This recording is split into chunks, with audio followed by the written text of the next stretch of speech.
Hi, welcome to Story Time. Today we're reading The Elves and the Shoemaker, and this is a classic fairy tale. And so it says it's by Paul Galdone.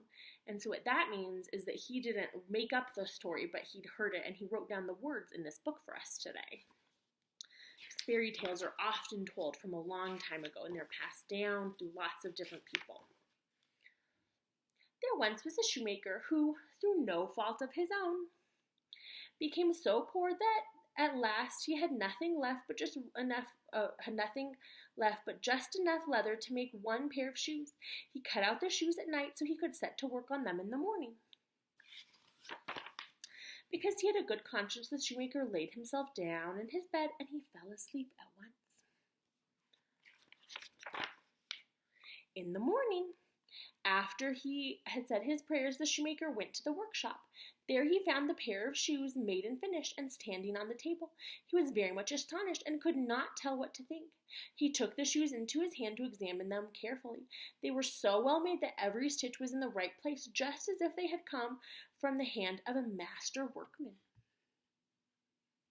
I wonder who made those shoes. Soon a customer entered, and as the shoes fit him very well, he paid more than the usual price for them. Now the shoemaker had enough money to buy leather for 2 more pairs of shoes. He cut them out at night and intended to set to work on the morning with a fresh pair, but that was not meant to be, for when he got up they were already finished. As customers soon bought them and gave the shoemaker so much money that he was able to buy enough leather to make 4 more pairs. Early the next morning, he found 4 pairs finished also, and so it always happened. Whatever the shoemaker cut out in the evening was finished by the morning, and soon he was making a very good living. At night, not long before Christmas, when the shoemaker had finished cutting out the shoes from the leather, he turned to his wife before he went to bed and said, "How would it be if we were to stay up tonight and see who it is that does this service for us?" His wife agreed and set a candle to burn. They both hid in a corner of the room behind some coats that were hanging up. They peeked out between the coats and began to watch. As soon as it was midnight, in came 2 neatly formed naked little elves. They seated themselves on the shoemaker's table, took up the work that was already prepared, and began to stitch, pierce, and hammer the leather. The elves worked so cleverly and quickly that their little fingers that the shoemaker's eyes could scarcely follow them, so full of wonder was he. The elves never stopped until the shoes were finished and were standing ready on the table. Then they jumped up and ran off. The next morning, the shoemaker's wife said to her husband, "The elves have made us rich, and we ought to show them how grateful we are. With all their running around with nothing to cover them, they must be very cold." She smiled. "I will tell you what. I will make them little shirts, with coats, waistcoats, and breeches for them, and knit each pair of stockings, and you shall make each of them a pair of shoes."